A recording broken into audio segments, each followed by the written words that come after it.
వీక్షకులందరికీ నమస్కారం. 2025వ సంవత్సరంలో షడ్గ్రహ కూటమి వస్తూ ఉన్నది. అనగా 6 గ్రహాలు ఒక రాశిలో కూడి కొంతకాలం పాటు ఉండబోతూ ఉన్నాయి. అయితే ఇది కొంత దుష్ప్రచారం జరుగుతూ ఉన్నటువంటిది ఏంటి అంటే, ఈ షడ్గ్రహ కూటమి కొన్ని వందల సంవత్సరాలకి, కొన్ని వేల సంవత్సరాలకు ఒకసారి వస్తుందని, లేకపోతే దీనివల్ల విపరీతమైనటువంటి పరిణామాలు మనం ఎదుర్కొనవలసి వస్తుందని, ఇలా అనేక రకాలైనటువంటి అపోహలు కొంత ప్రచారంలో ఉన్నాయి. అయితే ఒక విషయం గుర్తుపెట్టుకోవాల్సింది ఏంటి అంటే, ఈ 4 గ్రహాలు కూడి ఉండడం, త్రిగ్రహ కూటమి అయితే చాలా రెగ్యులర్గా వస్తుంది. పంచగ్రహ కూటమి కొంత రేర్, 5-6 నెలలకు వస్తుంది. షడ్గ్రహ కూటమి మరీ రేర్, కానీ ఇది రాకపోవడం అన్నది ఏమీ లేదు. కొన్ని వందల సంవత్సరాలు, కొన్ని వేల సంవత్సరాలకు ఒకసారి వచ్చింది. కుంభమేళా జరిగిన తర్వాత వచ్చింది, లేకపోతే ఇంకా రకరకాలైనటువంటి అపోహలు ఉండొచ్చు. కానీ మనం ఇందులో వాస్తవాలు ఏంటి, అవాస్తవాలు ఏంటి, అసలు దీనివల్ల వచ్చేటువంటి విపత్తులు ఏంటి అన్నది ఆల్రెడీ ఒక వీడియో చేయడం జరిగింది. దానికి సంబంధించినటువంటి డిస్క్రిప్షన్లో మనం ఆ లింక్ని పొందుపరచడం జరిగింది. అందులో కూడా మనం ఒకటే చెప్పాం. అయితే ఈ పంచగ్రహ కూటములు, షడ్గ్రహ కూటములు పట్టినప్పుడు ఏంటంటే కొన్ని ప్రకృతి వైపరీత్యాలు వస్తాయి. కొంతమంది మీరు గమనించండి, ఒక నెల రోజుల ముందు ఏదో సమ్ హెచ్ఎంపివి వైరస్ అనేదో వచ్చింది. ఇది కరోనా కంటే భయంకరంగా ఉంటుంది, ఈ షడ్గ్రహ కూటమి వల్ల ఇది వస్తుంది అనే దుష్ప్రచారం కూడా జరిగింది. ఆ టైంలోనే మనం చేసాం, అసలు అటువంటిది ఏమీ లేదు, అంత భయపడాల్సిన అవసరం లేదు అని. ఆ లింక్ కూడా మన డిస్క్రిప్షన్లో ఉంది, చూడండి ఆ వీడియో. అది దేశ కాలమానాలపై ఏ విధంగా ప్రభావితం ఉంటుంది అన్నది అందులో బ్రీఫ్గా చెప్పాను, చాలా వివరంగా. అలాగే అందులో ఒక మాట చెప్పాను, మరి 12 రాశుల వారికి షడ్గ్రహ కూటమి అన్నది ఏ విధమైన ఫలితాలను ఇస్తుంది అన్నది మనం వివరంగా వీడియో చేసుకుందామని చెప్పాను. సో ఈ షడ్గ్రహ కూటమి అన్నది ఏమిటంటే, షడ్గ్రహ కూటమి అంటే మళ్ళీ ఒకసారి చూస్తే, మీనరాశి యందు మార్చి నెల 28వ తారీఖున పూర్వభాద్ర నక్షత్రం 4వ పాదంలోకి చంద్రుడు ప్రవేశించిన తర్వాత, చంద్రుడితో కలుపుకొని, అనగా చంద్రుడు, రవి, బుధుడు, శుక్రుడు, రాహువు, శనేశ్వరుడు, ఈ 6 గ్రహాలు కలిపి మీనరాశి యందు ఉండబోతూ ఉన్నాయి.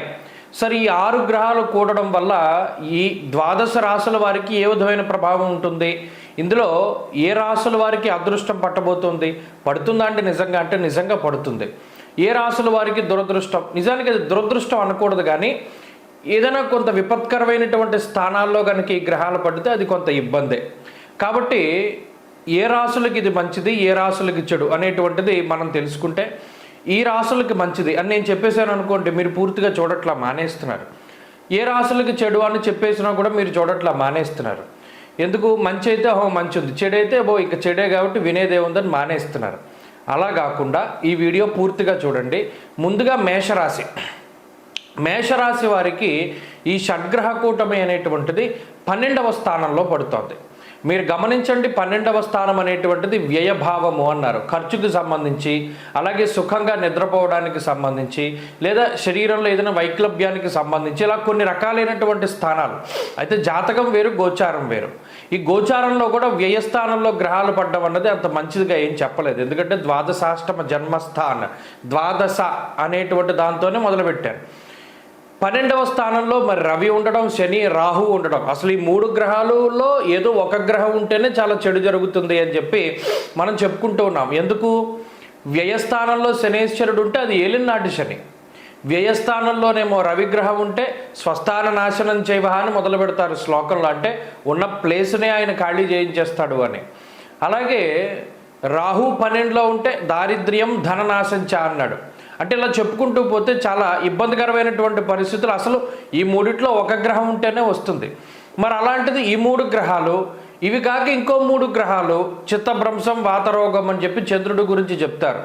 మరి ఇలా 6 గ్రహాలు 12లో ఉంటే అది మేషరాశికి మంచిది కాదు. ఓకే ఫైన్, మంచిది కాదు, ఖర్చు ఎక్కువ, స్థానచలనం కలుగుతుంది, అనారోగ్య సమస్యలు వస్తాయి, ఇలా చెప్పుకుంటూ పోతే చాలా ఉన్నాయి చెడు. మరి ఈ ఎఫెక్ట్ ఎంతకాలం ఉంటుందండి మేషరాశి వారికి అంటే? మినిమం 3 నుండి 4 నెలల పాటు ఈ ఎఫెక్ట్ ఉంటుంది. ఎందుకంటే ఈ గ్రహాలన్నీ మరలా 1, 2 స్థానాల్లోకి మారి తృతీయంలోకి వచ్చేంత వరకు కూడా దాని ఇంపాక్ట్ ఉంటుంది. అందువల్ల ఒక 4 నెలల పాటు, అంటే ఏప్రిల్, మే, జూన్, జూలై, ఈ జూలై చివరి వరకు కూడా మేషరాశి వారు చాలా జాగ్రత్తగా ఉండాలి. మరీ ముఖ్యంగా ఆరోగ్యాన్ని కాపాడుకోవాలి. వృత్తి ఉద్యోగాలు చేసేటువంటి వారికి ట్రాన్స్ఫర్లు అకారణంగా జరిగేటువంటి అవకాశం ఉన్నది, డబ్బు ఖర్చు కనబడుతూ ఉన్నది. ఇలా మేషరాశి వారికి ఇది కొంత ఇబ్బందికరమైన పరిస్థితి. అలాగే వృషభ రాశిని కనుక చూస్తే మనం నిజానికి మనం ఉగాది రాశి ఫలితాల్లో కానీ ఈ సంవత్సరం రాశి ఫలితాలు చెప్పినప్పుడు కూడా నేను ఒక మాట అన్నాను. ఈ సంవత్సరంలో మిగతా అందరిపైన పూర్తిగా ఆధిపత్యాన్ని చలాయించేటువంటి రాశి ఏదైనా ఉంది అంటే అది వృషభం మాత్రమే అని చెప్పి స్పష్టంగా చెప్పాను. సో ఇప్పుడు దానికి యాడెడ్ అడ్వాంటేజ్ ఏమవుతుంది? వృషభ రాశి వారికి ఈ షడ్గ్రహ కూటమి లాభస్థానంలో పడుతుంది. మన సంకల్పంలో కూడా ఏం చెప్తామో, సమస్త దోష గ్రహదోష నివారణ ద్వారా సమస్త గ్రహాణం సమస్త గ్రహ శుభ ఏకాదశ స్థాన ఫలావాప్యర్థం అంటే 11వ స్థానంలో ఉన్న ఫలితం రావాలి అని మామూలుగా ఏదైనా పరిహారాలు చేసుకునే టైంలో సంకల్పం చెప్తారు. మరి నిజానికి అలాంటిదే 11వ స్థానంలో 6 గ్రహాలు ఉంటే అసలు ఇంకా అంతకు మించిన కుబేర యోగము, లక్ష్మీ యోగము, గజకి ఏ పేరు పెట్టుకున్నా ఆ పేరుని ఇంకా బ్రహ్మాండమైన యోగాల పేర్లు పెట్టుకోవచ్చు. వృషభ రాశి వారికి అంత మంచిది. నిజంగా అదేదో సామెత చెప్పినట్టు నక్కతోక తొక్కినట్టు అంటారు కదా, అలాగే ఉంటుంది. ఎందుకంటే ఇటు గోచార పరిస్థితులు చాలా మెరుగాయి, అన్ని రకాలుగాను గొప్ప పరిస్థితుల్ని అనుభవిస్తూ గోచారంలో మరలా ఈ అపూర్వమైనటువంటి ఈ షడ్గ్రహ కూటమి కూడా చాలా గొప్ప ఫలితాలను ఇవ్వడం అనేటువంటిది వృషభ రాశి వారికి ఇక అసలు వారికి తిరిగి ఉండదు. ఈ మార్చి దగ్గర నుండి మొదలవుతుంది రాజయోగం అన్నది. అక్కడి నుండి పట్టి అఖండంగా ఈ సంవత్సరం అంతా కూడా తీసుకుపోతుంది వృషభ రాశి వారిని. కాబట్టి ఇది చాలా గొప్ప యోగంగా చెప్పవచ్చిన అదృష్టవంతులు వృషభ రాశి వారు. అలాగే ఇక మిథున రాశి పరిస్థితి చూస్తే మిథున రాశి వారికి దశమంలో ఏర్పడుతూ ఉన్నది ఈ షడ్గ్రహ కూటమి. ఇది నిజానికి మిశ్రమమైన స్థానం. మిథున రాశి వారికి కొత్తగా వచ్చేటువంటి దోషం ఏంటయ్యా అంటే కంటక శని దోషము అంటారు. ఈ కంటక శని దోషంలో దశమంలో శని, అలాగే బుధుడు, శుక్రుడు, ఈ 3 గ్రహాలే చెడు. 6 గ్రహాలు కూడుతున్నాయి, అందులో 3 చెడు. రవి కానీ, రాహువు కానీ, చంద్రుడు కానీ చాలా విపరీతమైన యోగాన్ని ఇస్తారు దశమంలో. ఉపచయ స్థానం కాబట్టి చాలా గొప్ప ఫలితాలను ఇస్తూ ఉంటారు. కాబట్టి మిథున రాశి వారికి ఇది సాధారణమైనటువంటి ఫలితమే. మిథున రాశి వారికి ఇబ్బంది లేదు. మిథున రాశి వారికి ఎలా ఉన్నది అలా వెళుతుంది. అనగా రాహు బలం, రవి బలం, చంద్రబలంతో అటు మిగతా 3 గ్రహాలు ప్రతికూలంగా ఉన్న వృత్తి ఉద్యోగాల్లో ఏ విధమైనటువంటి సమస్యలు రావు. ఉద్యోగపరంగా కానీ వృత్తిపరంగా కానీ సామాన్యంగా వెళ్ళిపోతుంది. వీళ్ళది న్యూట్రల్గా ఉండేటువంటి పీరియడ్ అన్నమాట. ఇది ఎత్తు ఫలాలు ఉన్నప్పటికీ కూడా మంచి కాన్సిక్వెన్స్ చెడు, మంచి చెడు అలా వెళ్ళిపోతూ ఉంటుంది, బ్యాలెన్స్ అవుతుంది. ఏమీ ఇబ్బంది పడవలసినటువంటి అవసరం లేదు ఈ మిథున రాశి వారు. ఇక కర్కాటక రాశి. కర్కాటక రాశి కూడా న్యూట్రల్. ఈ షడ్గ్రహ కూటమి వల్ల కర్కాటక రాశికి వచ్చే ప్రమాదం ఏమీ లేదు. 9వ స్థానంలో రవి కానీ, చంద్రుడు కానీ, శని కానీ, రాహువు కానీ ఏ విధంగానూ చెడు చెయ్యరు. అలాగే మిగతా ఈ 6 గ్రహాలు కూడా 9వ స్థానంలో అటు పూర్తి ప్రతికూలము కాదు, ఇటు పూర్తి అనుకూలము కాదు, మధ్యస్థమైనటువంటి ఫలితము. ప్రమాదకరమైన పరిస్థితి కాదు. అష్టమంలో ఉన్న శని దోషం పోయింది, అది చాలా మంచిది. ఇది కర్కాటక రాశి వారికి ఏంటంటే 9వ స్థానంలో పడుతుంది కాబట్టి ఇది అంత ప్రమాదమే లేదు. దీనివల్ల అంత లాభము ఉండదు, న్యూట్రల్గా వెళ్ళిపోతుంది మిథునం కానీ కర్కాటకం కానీ. సింహం చాలా జాగ్రత్తగా ఉండాలి. సింహరాశికి 8వ స్థానంలో ఏర్పడుతూ ఉన్నది ఈ గ్రహస్థితి. సాధారణంగా అష్టమంలో శని కానీ, రవి కానీ ఉంటేనే చాలా ఇబ్బంది. రాహు ఉంటేనే చాలా రకాలైన అనారోగ్య సమస్యలు వస్తూ ఉన్నాయి. అందులోనూ చంద్రుడు ఉన్నారు. ఇలా చంద్రుడు కానీ, రాహువు కానీ, శని కానీ, లేకపోతేనేమో రవి కానీ, ఈ 4 చాలా ఇబ్బంది పెట్టేటువంటి గ్రహగతులు. అలాగే అష్టమంలో శుక్రుడు కొంత యోగదాయకమైనటువంటి గ్రహం కాబట్టి ఈ 6 గ్రహాల్లో 5 గ్రహాలు ప్రతికూలమైన ఫలితాలను ఇస్తూ, ప్రతికూలమైన ఫలితాలు అంటే మామూలుగా ఉండవు, చాలా ఇబ్బంది పెడుతూ ఉంటాయి. అందుకనే మనం ఒక విషయం చెప్పాం సంవత్సర ఫలితాలు చెప్పేటప్పుడు, ఈ ఏప్రిల్ నుండి మే నెల వరకు అంటే ఏప్రిల్, మే ఈ 2 నెలల్లో కూడా చాలా క్రూషియల్. ఈ సింహరాశి వారికి ఆరోగ్యం చాలా జాగ్రత్త చూసుకోవాలి. ప్రయాణాలు చేసేటప్పుడు చాలా కేర్ఫుల్గా ఉండాలి. అలాగే ఏది నిర్ణయం తీసుకునేటప్పుడు కూడా చాలా జాగ్రత్తగా ఉండాలి అనేటువంటి విషయాలు మనం చెప్పడం జరిగింది. కాబట్టి సింహరాశి వారు ఏప్రిల్ నెల, మే నెల చాలా జాగ్రత్తగా ఉండాలి. ఏప్రిల్, మే, జూన్ నెలలంతా కూడా చాలా కేరింగ్గా ఉండాలి. ఈ షడ్గ్రహ కూటమి ప్రభావం తీవ్రంగా పడడానికి అవకాశం ఉంటుంది కాబట్టి చాలా జాగ్రత్తలు తీసుకోవాలి. జాతకంలో దశలు బాగుంటే కొంత దాటగలుగుతారు, లేకపోతే ఇది చాలా ఇబ్బంది. ప్రయాణాల విషయంలో చాలా జాగ్రత్తలు తీసుకోండి. హెల్త్ ప్రాబ్లమ్స్, స్కిన్ ప్రాబ్లమ్స్, లేదా ఫైనాన్షియల్ ప్రాబ్లమ్స్, ఇలా ఏ రకంగానైనా అది ఇబ్బంది పెట్టచ్చు. కాబట్టి వీరికి చాలా జాగ్రత్త అవసరం, దైవానుగ్రహం చాలా అవసరం. ఇక కన్యా రాశి వారి యొక్క స్థితిగతులను చూసినప్పుడు ఇది సప్తమ స్థానంలో పడుతూ ఉన్నది కాబట్టి షడ్గ్రహ కూటమి ఇదంత ప్రమాదకరమైనటువంటిది ఏమీ కాదు. ఎందుకంటే సప్తమ స్థానం అన్నది న్యూట్రల్లో. ఇప్పటివరకు యోగిస్తూ ఉన్న శని మారిపోయారు, రవి మారిపోయారు, బుధుడు మారిపోయారు, చంద్రుడు యోగిస్తారు సప్తమంలో. శుక్రుడు యోగకారకుడు కాదు, బుధుడు కాదు. ఎటు చూసుకున్నా ఇవన్నీ న్యూట్రల్ ప్లానెట్స్. సప్తమ స్థానంలో వీళ్ళు బాధించేటువంటిది ఏముండదు. మహా అయితే ఇది విదేశాల్లో ఉండేటువంటి కన్యా రాశి వారిని ఏమైనా ఇబ్బంది పెడుతుంది, కానీ సొంత దేశాల్లో ఉండే వారి మీద ఏమంత ఇబ్బందికరమైన పరిస్థితులు ఉండవు. విదేశాల్లో ఉన్న కన్యా రాశి వారు మాత్రం చాలా జాగ్రత్తలు తీసుకోవాలి. అకారణంగా వారు స్థానచలనం జరిగి సొంత ప్రాంతాలకు రావడానికి అవకాశం ఉంటుంది కాబట్టి దీని పరంగా చాలా జాగ్రత్తలు తీసుకోవాలి. ఇక తులారాశి వారి యొక్క స్థితిగతులను చూస్తే 6వ స్థానంలో ఈ షడ్గ్రహ కూటమి ఏర్పడుతోంది. చాలా గొప్ప అదృష్టము అని చెప్పచ్చు. తులారాశి వారికి పడుతూ ఉన్నటువంటి అదృష్టము. షష్ఠ స్థానమందు శని, రాహువు, రవి కూడి ఉండడం, 3 గ్రహాల్లో ఏ ఒకటి ఉన్నా అఖండ రాజయోగం. 3 కలిపి ఉంటే బ్రహ్మాండమైన రాజయోగం. దాన్ని తప్పించేవాడు ఎవడు ఉండడం. అంటే ఈ షష్ఠ స్థానంలో పట్టేటువంటి రవి కానీ, రాహువు కానీ, శని కానీ, బుధుడు కానీ, చంద్రుడు కానీ, అంటే మెజారిటీ 5 ప్లానెట్స్ వీళ్ళకి అనుకూలం కాబట్టి తులారాశి వాళ్ళు రూల్ చేయగలుగుతారు. వారు అనుకున్నది సాధించగలుగుతారు. రుణబాధలు, రోగబాధలు, శత్రుబాధల నుండి బయటపడగలుగుతారు. ప్రత్యేకించి మానసికంగా చాలా ఆనందంగా ఉండగలుగుతారు. ఆరోగ్యపరంగా ఉండగలుగుతారు. అలాగే వృత్తి ఉద్యోగాల్లో ఎదుగుదల కనబడుతూ ఉంటుంది. సొంత ప్రాంతాల్లో ఇళ్ళు కట్టుకోవడము, సొంత ఇళ్లలోకి వెళుతూ ఉండడము, లేదా ఒక గుర్తింపు రాజకీయంగా కానీ, లేదా ప్రభుత్వపరమైనటువంటి పోస్టులు, నామినేటెడ్ పదవులు కానీ, కీలకమైనటువంటి ఉద్యోగాలు చేపట్టడం, కాంపిటేటివ్ ఎగ్జామ్స్లో విజయాన్ని సాధించడం, విదేశాల్లో స్థిర నివాసం, ఇటువంటివన్నీ కూడా తులారాశి వారికి వస్తాయి. ఎనీవే ఈ షడ్గ్రహ కూటమి తులారాశి వారికి అఖండమైనటువంటి రాజయోగాన్ని కలిగిస్తుంది. వృశ్చిక రాశి వారికి షడ్గ్రహ కూటమి మిశ్రమమైనటువంటి ఫలదాత. నిజానికి మిథునం కానీ, కర్కాటకం కానీ, కన్య కానీ, వృశ్చికం కానీ ఈ 4 రాశులకి న్యూట్రల్ ఫలితాలే వస్తాయి. పంచమంలో ఉండేటువంటి శుక్రబుధులు యోగకారకులు.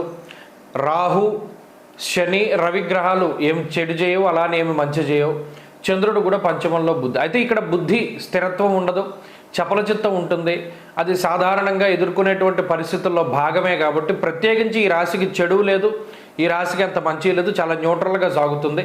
కానీ ఒక విషయం చెప్పదలుచుకుంటే ఈ టైంలో ఈ వృశ్చిక రాశి వారు ఏ విధమైనటువంటి కొత్త పనులు చేయకూడదు. ఎందుకంటే బుర్ర పని చేయదు, ఏ నిర్ణయం తీసుకోవాలో తెలీదు, ఎటు వెళ్ళాలి అవగాహన ఉండదు, ఇలా కొంత ఇబ్బంది పడుతూ ఉంటారు. కాబట్టి వీరు ఈ 2-3 నెలల్లో ఏ కొత్త పనులు ప్రారంభం చేయకుండా ఉన్నవాటితో కాలక్షేపం చేయడం, ఉన్న ఉద్యోగం వ్యాపారం చూసుకుంటూ ఉంటే చాలా మంచిది. ఇక ధనురాశి వారికి కూడా చాలా ఇబ్బంది ఈ గ్రహస్థితి. ఎందుకంటే అర్ధాష్టమ రాహువే దోషకారకుడు, కొత్తగా వచ్చిన అర్ధాష్టమ శని, అర్ధాష్టమ రవి, అర్ధాష్టమ చంద్రుడు, 4 గ్రహాలు ప్రతికూలంగా ఉంటే శుక్రబుధులు యోగిస్తూ ఉంటారు. అయితే ఇక్కడ ఒక ప్రధానమైన విషయం ఏంటంటే మరి చతుర్థ స్థానంలో శని కానీ, రవి కానీ, రాహువు కానీ కూడడం అంత మంచిది కాదు. ఇది ప్రత్యేకించి చదువుకునే వారి మీద, ఉద్యోగం చేసే వారి మీద ఎక్కువ ఇంపాక్ట్ చూపెడుతూ ఉంటుంది. కుటుంబ సభ్యుల ఆరోగ్య సమస్యలు ఇక్కడ ప్రత్యేకించి మిమ్మల్ని బాధించకుండా ఇండైరెక్ట్గా బాధ పెడుతుంది ఈ గ్రహస్థితి. అంటే కుటుంబ సభ్యులకు ఏదైనా ఇబ్బంది వాటిల్లడం, తండ్రి గారి ఉద్యోగం పోవడం, ఆరోగ్య పరిస్థితులు, కుటుంబ పరిస్థితులు, లేదా మీ ఉద్యోగం, మీ చదువు, ఇటువంటి వాటిలోనే ఎక్కువ సమస్యలు వస్తూ ఉంటాయి. బంధువర్గంతో విరోధం కానీ, లేదా అప్పటికప్పుడు ఏదో మీ బండి ఏదో పాడైపోయింది, పక్కవాడి బండి తీసుకెళ్ళారు, ఆ బండి ఎవడైతూ పోతాడు, లేదా ఆ బండికి ఏదో డ్యామేజ్ అవుతుంది, తీరా వచ్చి నీకు నేను ఇచ్చాను నువ్వు ఇలా పాడు చేసావని మీ మీద పడుతుంది నింద. అంటే ఇక్కడ నిందారోపణలు ఎదుర్కోవడం ఒకటి కనబడుతోంది. మీకు సంబంధం లేని విషయాల్లో మీరు బాధపడేటువంటి పరిస్థితులు ఉన్నాయి. అటు బంధువర్గం కానీ, స్నేహవర్గం కానీ దూరం అయ్యేటువంటి పరిస్థితులు ఉన్నాయి. విదేశాల్లో ఉండేటువంటి ధనురాశి వారికి ఇది ప్రతికూలమైన ఫలితాన్ని ఇస్తుంది. ఎందుకు కరాఖండిగా చెప్పవలసి వస్తుందంటే ఇది తెలుసుకోవాలి టైం అన్నది ఎలా ఉంటుంది అన్నది. అలాగే ప్రత్యేకించి మకర రాశి వారికి మరలా ఈ షడ్గ్రహ కూటమి ఏం చేస్తుంది, మిశ్రమమైనటువంటి ఫలదాత. నిజానికి చెప్పాలంటే దీంట్లో 70% శుభ ఫలితాలే ఉన్నప్పటికీ, అంటే రవి శనేశ్వరుడు ఈ 2 గ్రహాలు చాలా యోగిస్తూ ఉంటాయి. మిగతా గ్రహాలు మిశ్రమంగా ఉన్నాయి కాబట్టి ఈ మకర రాశి వారికి ఇది మిశ్రమమైనటువంటి కాలం, అంత చెడు కాదు. అలాగే ఒక 50-60% మంచే జరుగుతుంది కానీ చెడేమీ జరగదు. కానీ షడ్గ్రహ కూటమి రావడం వల్ల అయితే వీళ్ళకి ఏం కొత్త మార్పులు రావు. వచ్చిన అడపాదడప ఏదైనా చిన్న ఇంక్రిమెంట్లు కానీ చిన్న చిన్న ఆనందాలు వీళ్ళు పొందలేకపోయినటువంటివి ఏమైనా జరగడానికి అవకాశం ఉంటుంది. ఇక్కడ ఒకటి జరుగుతుంది, మిమ్మల్ని ఇబ్బంది పెట్టిన వాళ్ళు, మిమ్మల్ని బాధ పెట్టిన వాళ్ళు బాధపడడం అన్నది మీకు కనబడుతూ ఉంటుంది. అదొకటి మకర రాశి వారికి ఉంటుంది. ఇక కుంభరాశి వారి స్థితిగతులు కూడా సాధారణమే. ఇక్కడ 2వ స్థానంలో షడ్గ్రహ కూటమి పట్టడం వల్ల కుంభరాశికి ఏమంత ప్రమాదకరమైన పరిస్థితులు ఉండవు. 2వ స్థానం ఏంటంటే మణిర్ముక్త ఫలం స్వర్ణం రత్న ధాతు కదంబకం అన్నారు. ఇక్కడ 2వ స్థానంలో ఏదైనా గ్రహాలు ఎక్కువగా ఉండడం వల్ల ఏ పని చేసినా బెడిసి కొడుతూ ఉంటుంది. అయితే అది ఆల్మోస్ట్ వీళ్ళకి చాలా కాలం నుండి అలవాటు అయిపోయింది. ఎందుకంటే ఏ పని తలపెట్టినా కూడా చాలా ఇబ్బందులు పడుతూ ఉన్నారు. సరే ఇది మనం అనుకున్నాం కదా, అవుతుందో అవ్వకపోతుందో అన్న భావనకు వచ్చేసినటువంటి వారు ఉంటారు. కుంభరాశికి స్థితిగతులు ఆ విధంగానే ఉన్నాయి. ఎంత కష్టపడ్డా శ్రమకి తగినటువంటి ప్రతిఫలం తక్కువ. మరి ఈ షడ్గ్రహ కూటమి ద్వారా కూడా అదే రకమైనటువంటి ఫలితం వస్తుంది. ఆ విషయాన్ని దృష్టిలో పెట్టుకోవాలి. ఇక మీనరాశి వారికి ప్రత్యేకించి షడ్గ్రహ కూటమి ఒక పీడకల్లా చెప్పచ్చు. ఎందుకు పీడకలంటే మరి అదే రాశిలో పడుతోంది. ఇంకెక్కడ చూసినా మీన రాశి వాళ్ళు ఇది అయిపోయారు, మీన రాశి వాళ్ళు అదైపోతారు, అసలు వీళ్ళు బతకడమే కష్టం అని చెప్తుంటే ఇక పాపం వాళ్ళు ఏం చేస్తారు? ఇదేం పాపం కాదు. ఈ షడ్గ్రహ కూటాలు పట్టడం అన్నది ఇదేం పాపం కాదు, ఇదేం దోషం కాదు. కాకపోతే ఏంటంటే రేరుగా జరుగుతుంది. ఇప్పుడు ఈ 6 గ్రహాలు అక్కడే ఉండిపోవు కదా. ఓ నెలలో రవి మారిపోతారు, 15 రోజుల్లో బుధుడు, ఓ 2-3 రోజుల్లో చంద్రుడు, శుక్రుడు మారిపోతారు. అలాగే ఒక 2 నెలల వ్యవధిలో రాహు మారిపోతారు. మిగిలేది ఒక్కరు శనేశ్వరుడు మాత్రమే. ఏలినాటి శని అనుభవించడం మీకు అలవాటు అయిపోయింది. కాబట్టి ఇది ఒకటి ఏంటంటే చెప్పదలుచుకున్నది, మీనరాశి వాళ్ళు అంత భయపడిపోవాల్సిన అవసరం లేదు. ఇది కామన్గా జరుగుతుంది. కాకపోతే ఏంటి, ఇప్పుడు చూడండి, మీరు ఏదైనా స్పీడ్గా రోడ్డు మీద వెళుతున్నప్పుడు ఒక స్పీడ్ బ్రేకర్ వచ్చిందనుకోండి, దాన్ని మనం చక్కగా దాటగలిగితే స్లో చేసుకుని ఆ ఎత్తు ఉంటుంది, అనుభవిస్తాం. కానీ తర్వాత మనకు బాగుంటుంది. అబ్బాయి ఇదేం బ్రేకర్లే అని చెప్పి మనం స్పీడ్గా వెళ్ళాం అనుకోండి, ఆ స్పీడ్ బ్రేకర్ తోటే ఎగిరిపోతాం. అలాగే ఇది కూడా ఈ షష్టగ్రహ కూటాలు అవి పట్టినప్పుడు ఏం చేయాలి అంటే కొంత స్లో అవ్వాలి. స్లో అవ్వడం అంటే ఏంటి, సాహసోపేతంగా వెళ్ళకూడదు, అగ్రెసివ్గా వెళ్ళకూడదు. లైఫ్లో ఏమీ లేని వాళ్ళు ఎలా ఉంటారో అలాగే ఉండాలి. మనం ఏం లేదు అనుకుని బతకగలిగితే, అహాన్ని తగ్గించుకుంటే మీనరాశి వాళ్ళు బయటపడతారు. నాకేంట్లే అని మనం స్పీడ్గా వెళ్ళి స్పీడ్ బ్రేకర్ ఎక్కించామా, ఇక అలా లోపలికి వెళ్ళిపోతాం. ఎక్కడికి వెళ్ళిపోతాం మనకే తెలియదు. ఇది స్పీడ్ బ్రేకరు. ఇది కొంతకాలమే ఉంటుంది. నిజానికి చెప్పాలి అంటే ఈ షడ్గ్రహ కూటమి ఇందాక చెప్పినట్టు అన్ని గ్రహాలు వెళ్ళిపోయి ఒక శని మిగులుతారు ఆయన. మరి మీనరాశి వాళ్ళు దాని గురించి భయపడాల్సిన పని లేదు. కానీ ఇది ఒక స్పీడ్ బ్రేకర్ లాంటిది.